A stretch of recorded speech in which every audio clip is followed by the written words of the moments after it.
So I wanted to put this on the agenda not only for the opportunity to notify residents that this is there, to please be careful and to know that there are steps that you can take immediately. And if you think you have a problem, I encourage you to contact the pest control company. In the meantime, this packet, a letter will be going to all properties, probably all of the properties east of Woodward between the north and south borders.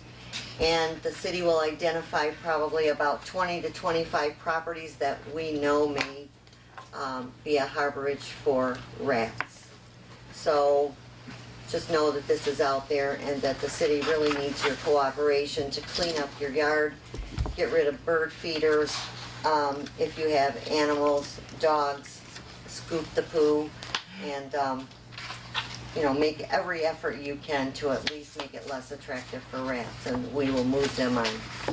And this information is in such detail, speaking of poo, that you can look at the shape of the poo and tell what kind of rat or mouse it might be.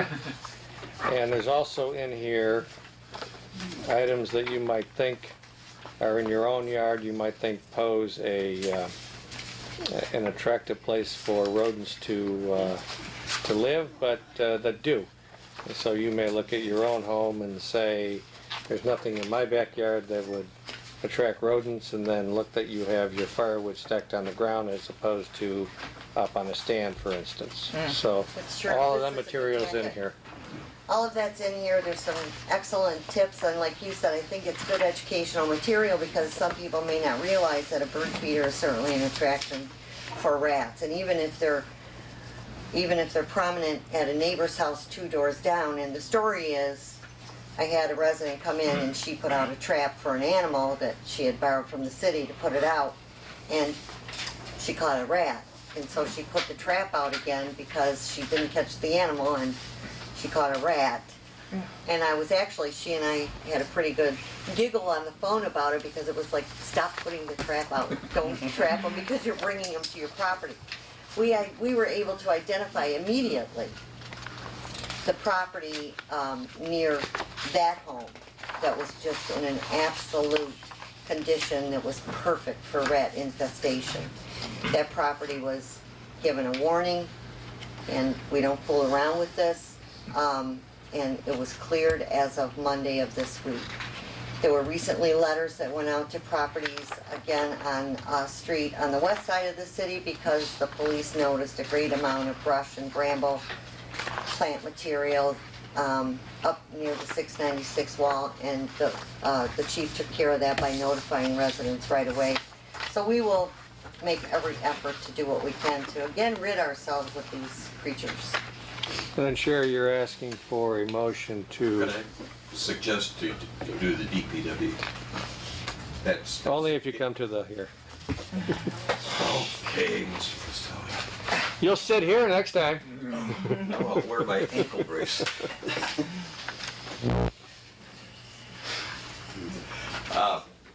The DPW building is overgrown. It's a perfect haven for rats, and don't forget the city's responsibility there too. Thank you. Thank you. Sherry, you've asked for a motion to approve the rodent control program. I see him. I just want to get my question out first. Be approved, and that program would be as summarized on page 2 of your memo, and then the various attachments. Is that the program you're asking for approval of?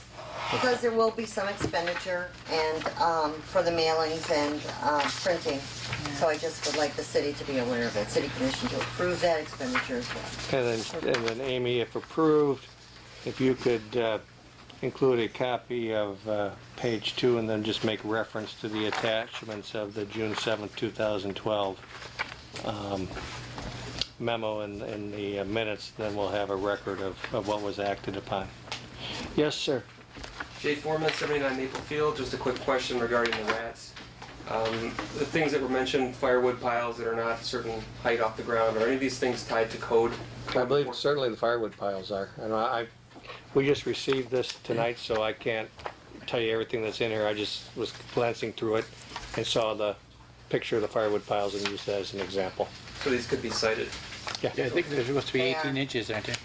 18 They have inches to be 18 inches off off the ground. Oh, wow. Wood, Okay. that's wood. Thank you. Thanks. And they have rats misspelled in the Oak Park brochure. Oh, Have can't misspell they that. add an E? They have an E in there. Oh. Rates. Is there a motion? Mr. Mayor, I Mr. move- Mayor, oh, go ahead. No, go ahead, Jerry. Sorry, Frank. No problem. Would one of you make a motion? Mr. Mayor, I move the road control program be approved as recommended. Support. Let me take a vote. Commissioner Bushy? Yes. Commissioner Rubino? Yes. Commissioner Krzyjak? Yes. Commissioner Perry? Yes. Mayor Kinsler? Yes, motion carries. Next item is consideration of the appointment of Mr. Kevin McCutcheon to the Pleasant Ridge Planning Commission Downtown Development Authority, term to expire December 31st, 2013. Since he's already attended his first meeting and Commissioner Bushy is welcome, and I hope we approve this appointment. Well, he was there as. I as a- understand. Right. And he was there for their vote. And he is filling the vacancy created by the resignation of Mr. Robert Miller, and we thank Mr. Miller for his service. Is there a motion? Mr. Mayor, I move the appointment of Mr. Kevin McCutcheon to the Pleasant Ridge Planning Commission / Downtown Development Authority to fill an unexpired term to expire December 31st, 2013, be approved as recommended. Is there support? Support. May we take a vote? Commissioner Bushy? Yes. Commissioner Rubino? Yes. Commissioner Krzyjak? Yes. Commissioner Perry? Yes. Mayor Kinsler? Yes, motion carries. Next item is public discussion items not on the agenda. Jake? Once again, Jay Foreman, 79 Maple Field. I come to you with a concern regarding missing sidewalk. It's on Kemberton between Maplefield and Oakdale. This is something that I brought up several months ago. I asked some general questions about it, and then I brought it to a planning commission meeting, which is not the right place for it. But I got some really good feedback and ideas from that meeting. So I thought it'd be a good thing to bring it up here and see, as a commission, what could be done, what ideas could be brought forth to bring up a solution to this lack of a sidewalk. The main reason is, for me, safety. Walking our children to the bus pickup for Kennedy on Oakdale, we have to walk in the street. And if the street is flooded due to whatever, a lot of rain, a lot of snow, whatever, we have to walk right in the center of the street. And cars come turning quickly around the corners. You know, they don't always know to look for you in the middle of the street, and that's natural. And then we've had people coming down driveways, and they apologize because they're not thinking to look for us in the street. They almost hit us. We don't have much of a solution other than to go all the way the other way up to Cambridge and then go to that stop, and that doesn't make any sense. So I'm just looking for any help, any things that you guys could come up with to put in some sort of sidewalk, even if it's on just one side of the street. I know this has come up before. Sherry had some different things that she looked at before, but I'm hoping we can bring it up again and make something happen.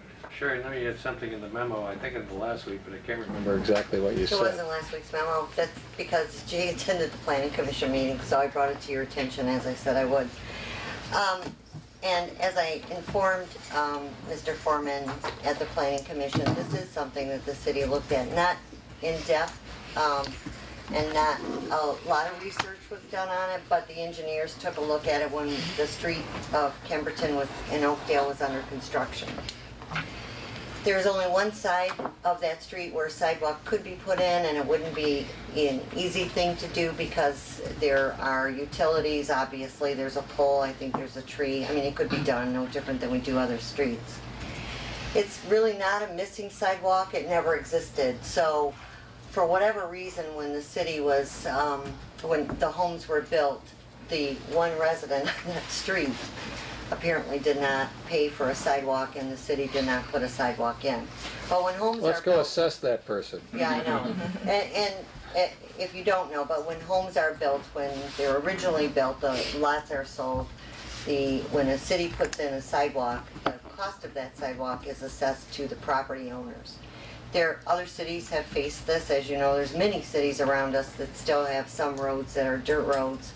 And Oak Park is a good example. The south end of Maplefield that turns into Forest, that was basically a dirt road with no curbs until not so long ago. And some cities have decided that it's just cost prohibitive to ask a limited number of residents to pay for the cost of a sidewalk today, and why didn't they put it in? No one knows. So I guess I would ask the city commission what it is you want me to do. I did pull the files out and take a review, you know, to look at how far did we go with this during the Kenberton project. My notes indicate that a sidewalk could be put in on the south side of Kenberton. On the south side. And why, South side and only. what eliminates the north side, out of curiosity? There's no room, the Okay. depth from the setback of the house. Probably the house on the corner more so than any of them. I don't have a cost estimate. Obviously, that would be pretty easy to get and wouldn't take a lot of work by the engineers to get a cost estimate. It's something that we would handle the same way we do our street projects, and that's to notify those owners in the area that a sidewalk would be going in and ask for their feedback on that, so.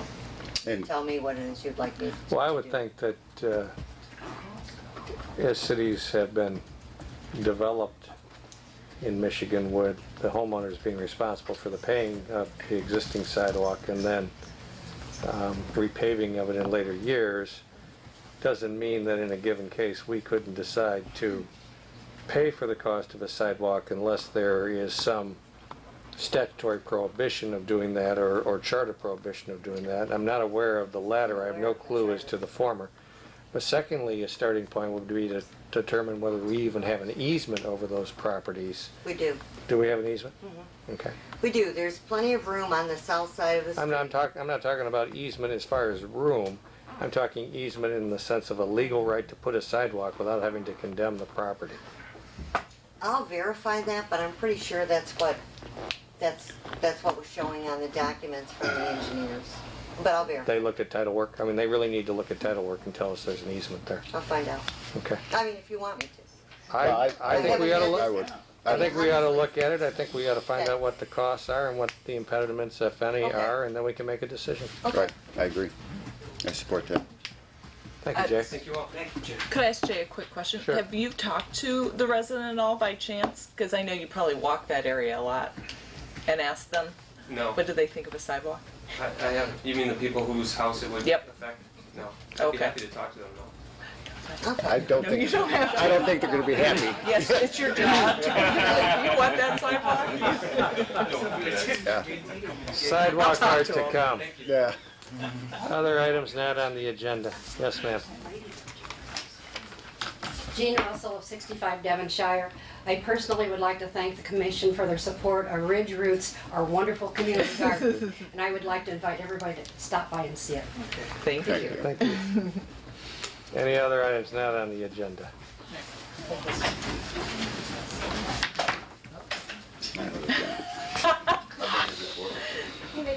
Frank, you should just sit in the front. Just one little question. 2 months ago, I brought up the fact that we do not have any basketball courts in the city. 62 days later, I still don't have any basketball courts in the city. We had a young man moved in at 47 Amherst, was down there with a ball, and he said, "There are no baskets here." And I says, "Yeah, you're right." And he says, "I love basketball." He says, "I came down here to, he says, that's one of the reasons I bought this, because of the park and the car." Did he see basketball? That's when he I moved said, in? call Scott. So I sick them now, Scott. Good. Thank you. But anyway, my question is, has anything been done, said, discussed? Did the Recreation Commission say anything? Is there anything been done? Sherry? I provided a report to the city commission, which was something that I looked into a long time ago for discussion, and asked for an extension of time just because we were in the throes of the budget and some personal time. So I don't have anything new to report. It's my intention to meet one-on-one with the Recreation Commission to review this matter, and that's the best way to proceed. And you're gonna meet with the police chief also?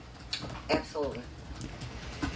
Thank you. Thank you. Second issue, broken sidewalk. Mr. Rubino came out and looked at it. I assume, since May was being done, I would assume that your sidewalk program is gonna go through at that same time. There is no sidewalk program. This year, the city manager has been directed to come up with a sidewalk program next year. And part of what she has recently received is information from John Neal about a company from the other side of the state that currently has contracts with Ann Arbor, Lapeer, Ferndale, and Hazel Park that deals with not necessarily replacing slabs where the trip hazards can be resolved by another means, which is grinding and creating a gentle slope. So So gonna happen here. No, that's a mess. Mr. Mayor, if I may, this is probably the third time that this issue has been brought up by you, Mr. Stutcher, at a meeting, and to date, you and I have never talked about it. I don't know what the sidewalk problem is in front of your house. I am more than happy to come to your house and discuss it and review it. I've never even seen it. So I can bring if there is a repair that needs to be done, or if what caused it? Was it a tree, or was it? Yes, Okay, ma'am. then I would be happy. I will call you Okay. on Thursday and set up a meeting, because I think that's probably the most fair way to handle it, because it sounds like nothing has been done by me, and it's only because I don't know. Well, I'm not implying that.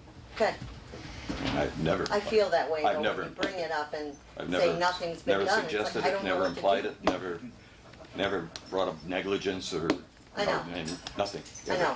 I just got a broken, It's me, broken really. Congress. I take it that way, because it does. Don't take it to that me. way, that's not what my intent. All right, I just thank- wanted to chat. thank you both of you. Third thing, 5 years ago, I had a curb broken by the company that once used to do our streets.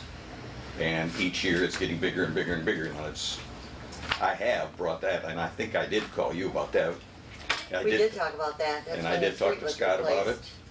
And that's 5 years now, and I think, I'm not getting any younger, guys. Thank you. thank you.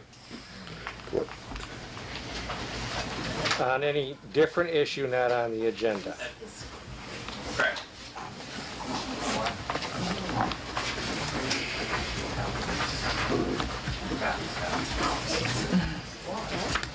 I like to give handouts so people don't have to take notes.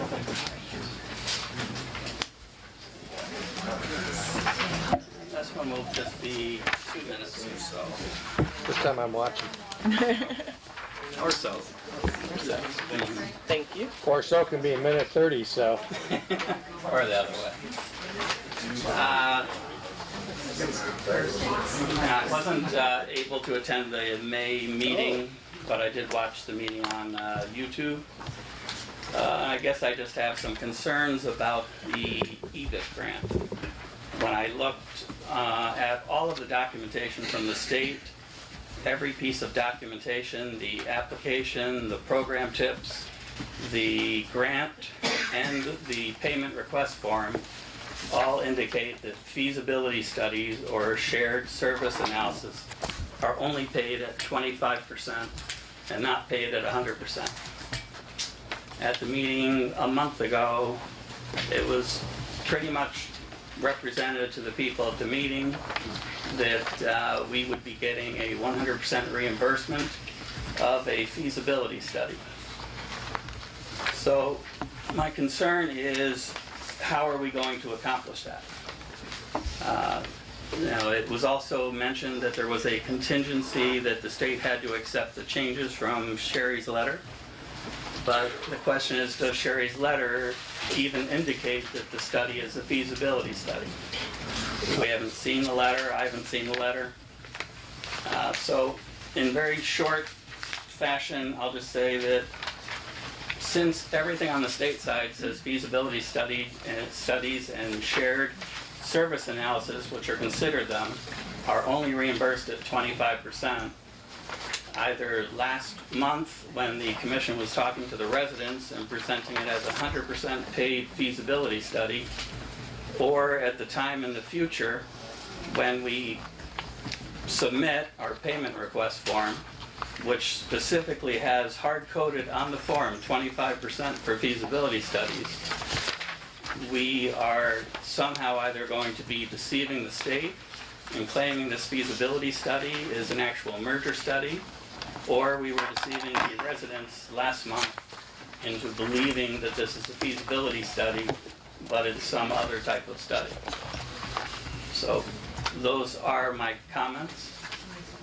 and I'm not quite sure what your responses are. Sherry? Our document clearly submitted is, it may just be, because you're calling it a feasibility study, it's a workload study, and it's 100% funded.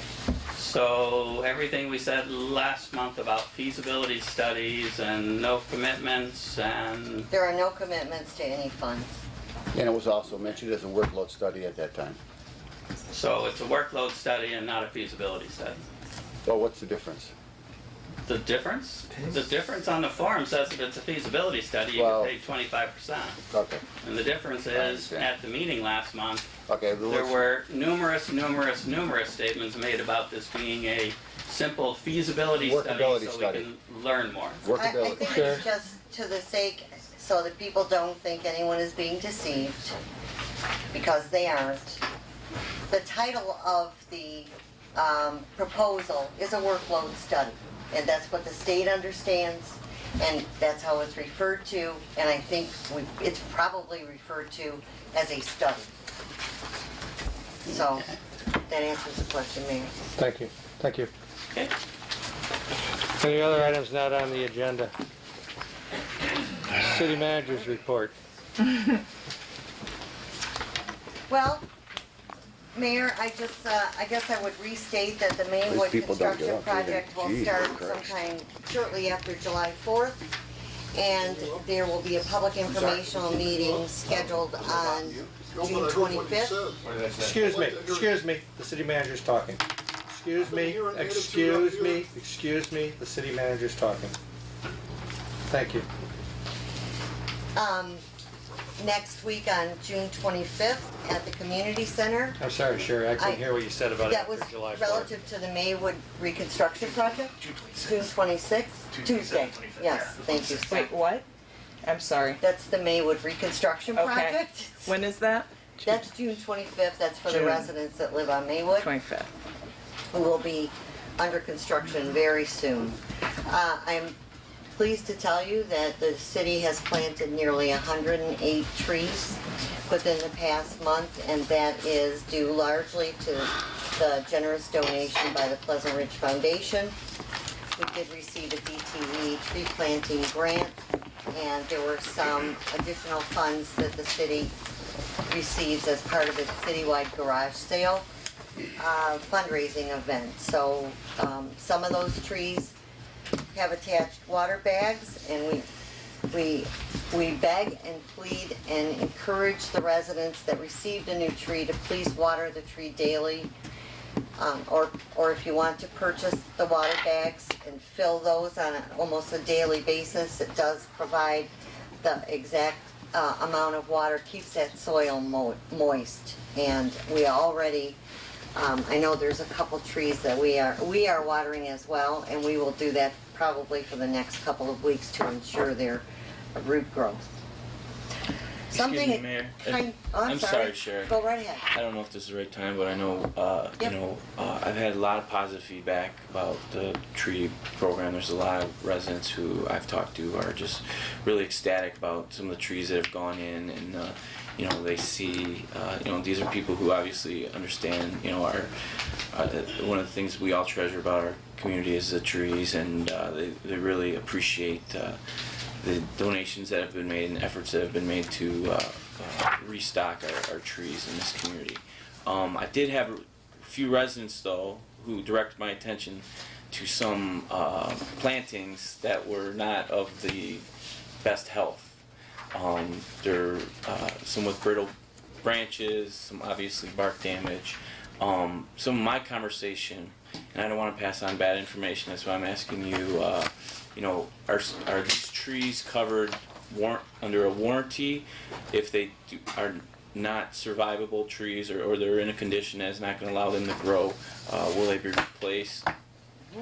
Yes, the trees that we purchase come with a 1-year warranty. Okay. And we do monitor those trees to make sure that they are being watered, because obviously if they're not watered, they're not going to be covered.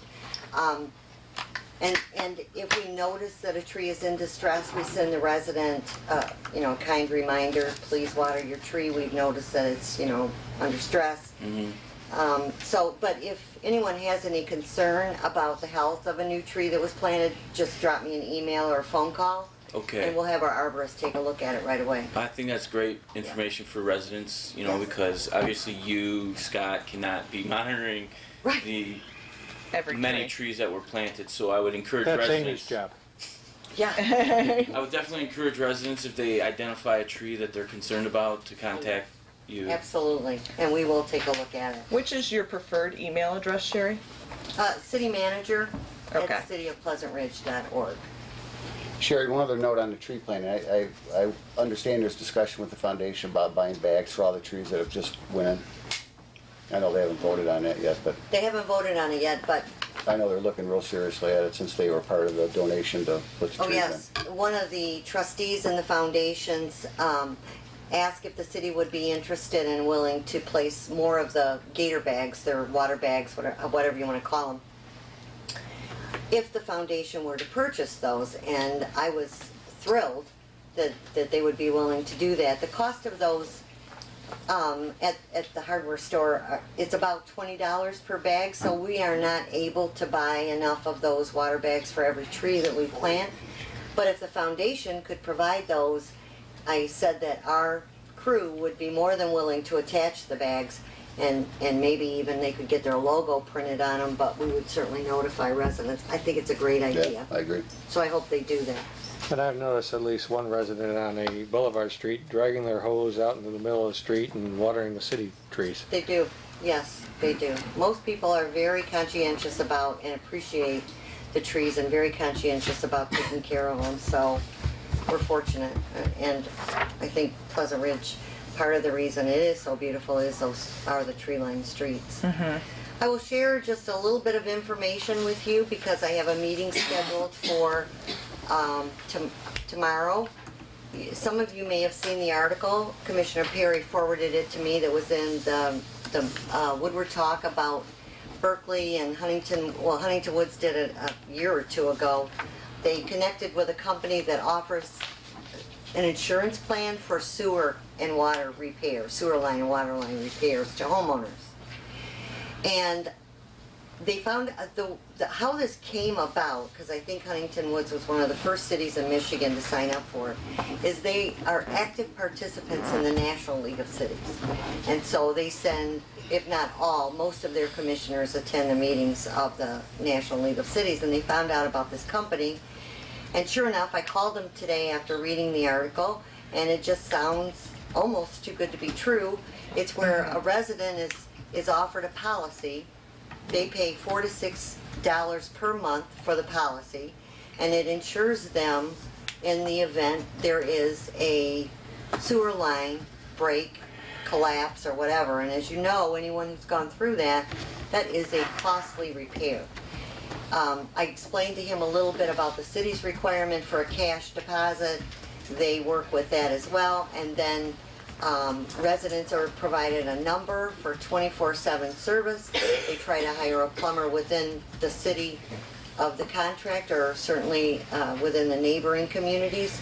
And then there is no cost to the city, and then at the end of it all, at the end of every year, they give you 10% of what they've collected.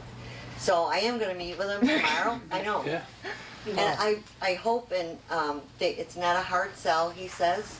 So I'm hoping to be able to bring this to you very soon, so that the city can enter into an agreement with this company, and just another service that we can offer our residents. So it's a premium of like $4 to $6 a month? He told me he is not aware of any contract where a homeowner pays more than $6 per month. Wow. Wow. Knowing what I paid for my sewer line. Exactly. Yeah, I know. Right. Wow. So, and of course, we would let the residents know, and if they wanted to sign up for it. But you know what? Having seen what I've seen, I want to, Yeah. Please buy this. And I Yeah. presume you would propose that the 10% go to the water and sewer fund? Yes. Is that it for city manager's all I report? have, Mayor. Other business? Mayor? Oh, Do you want to talk about the specific of the tree for the thing? tree watering, yes, because I provided this, this is the letter that goes to the homeowners that receive a tree. So there's just a couple tips. One is keep the mulch at least 1 to 2 inches away from the bark of the tree. If you cover the bark, it may cause decay at the base, and it should not be more than 4 inches deep. Keep the soil moist. Why am I can't say that tonight? Keep the soil moist, but not soaked. You should water the tree every day, a slow watering process, no longer than every other day. And you can actually just set the hose down at the tree and let it run for a while. The stray dogs don't count. No. And make sure you don't mow around the tree or weed whip around the tree. Those are the best tips. Commissioner Krzyjak. Yes, thank you, Mayor.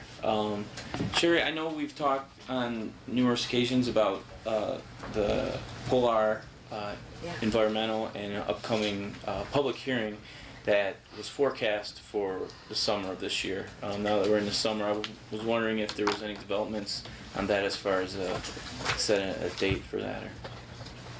Commissioner Krzyjak, I have heard nothing since my update last month, and that was that we had received the packet of information that we asked for. Polar has not apparently been approved for a permit, Okay. so they are operating still without the benefit of a permit, which is, I think, of great concern. And yet, there is no public hearing scheduled. Okay. So it may take, I think it may take some pressure from both us and Ferndale to say enough is enough. I think if we start writing editorials to the patch and some things like that, which is a very easy something that people can take, and then writing letters to. When talking to Rebecca Loftus at Department of Environmental Quality, she always, I think, you can encourage citizens to, take action on whichever way, but my understanding of dealing with MDEQ is if you go to contact their office, that you'll see the best results. So maybe if we write letters if to residents, them. if you're going to write Write letters to letters, them. maybe write letters to the Michigan Department of Environmental Quality and ask why we haven't had a public hearing. Absolutely. And she welcomed phone calls. Yeah, she did. I think. I'm happy to put that reminder back up on the website. Go ahead, call. I think it's outrageous that it's taking this long. Right. Thank you. Any other business? There was yes, Mayor. There was a neighbor who was here who I am totally guilty of not getting back to her quickly enough. And it would be great for you to say something because I know you know the answer to this. She, about public art in your neighbor's yard, and if you have a concern with that public art, is there anything that a resident can do? We have an ordinance that addresses artwork in the front yard.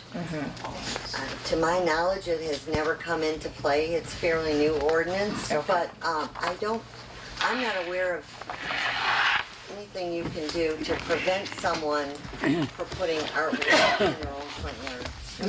There are some parameters that Yeah. they have to abide by. You'd have to look at the ordinance, and I'm sorry. And the specific art. Yeah. Meaning, what do you mean? Then we have some size limitations and that. Yeah, type of I thing. think it's Okay. 6 feet high, and there's some, right. Okay. But So you it has to can't- be structurally sound and Yeah. whatever, but as long as it sort of meets the safety parameters, there's Yeah, I sort can of, send you that. I'll Okay, send you great. the ordinance. thank you. That's it, sorry. Okay. Anybody else, other business? Is there a motion to adjourn? So moved. Is there support? Support. All in favor? Aye. We're adjourned. Thank you.